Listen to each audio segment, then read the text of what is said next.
Okay, we're looking at Chapter 8, Lesson 2, Function Rules today. Let's take a look at the left-hand side. We're talking about arithmetic and geometric sequences. In arithmetic sequences, we are going to be adding. In geometric, we're going to be, not subtracting, we're going to be multiplying. So, if you look at the front of your notes, arithmetic sequences can be found by adding the same number to the previous term. Geometric sequences are each term is found by multiplying the previous term by the same number. So basically, these are fancy words for patterns. You guys have been doing these for a long time. So let's take a look right down here. We're going to find the next two terms in these. So we have to figure out how do we get from 0 to 15, 15 to 30, and 30 to 45. We are going to be adding 15. Because 0 plus 15 is 15, 15 plus 15 is 30, 30 plus 15 is 45. 45 plus 15 is 60. And 60 plus 15 is 75. So that's how you do the first one. The next one, I go from a 4.5 down to a 4, then down to a 3.5, then down to a 3. So we are subtracting 3 on this one. Not 3. Subtracting 0.5. So 3 minus 0.5 should be 2.5. And 2.5 minus 0.5 is 2. Let's look down here at the next one. What gives us to 3 to 9 to 27? We'd be multiplying by 3. So we do 27 times 3. We get 81. And then 81 times 3. We get 243.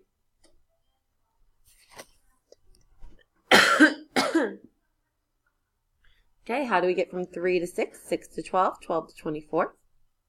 We're going to be multiplying by 2, because 3 times 2 is 6, 6 times 2 is 12, 12 times 2 is 24. And now we need to find the next two. So 24 times 2, we get 48. And 48 times 2, we get 96. So arithmetic and geometric sequences, those are just some fun, fancy words for patterns, which you've been finding forever. Now we're going to find a rule. A sequence can also be shown in a table, just like this.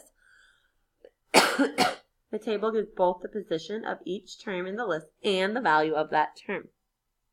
So we're going to use words and symbols to describe the value of each term as a function of its position, then find the value of the 8th term. It is really important that you read the directions at the top of these, because this right here, where it says 8, they sometimes change that to different numbers. So, first, define the words. How do you get from the top number to the bottom number? How do I get from 2 to 12, 3 to 18, 4 to 24, 5 to 30? In words, we're going to write that as multiply by 6, because 2 times 6 is 12, 3 times 6 is 18, 4 times 6 is 24, and 5 times 6 is 30. Now, we need to write that in symbols. The variable they're giving us is n, so I'm going to take 6 n, because I'm multiplying 6 by n, because it says multiply right there.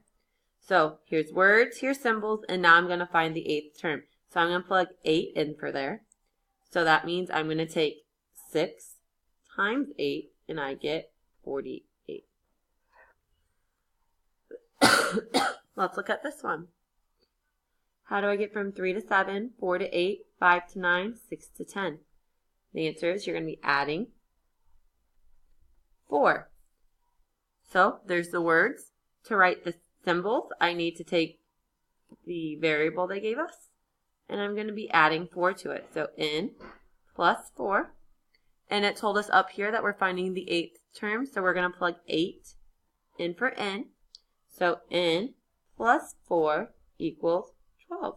And that's all you have to do for this lesson.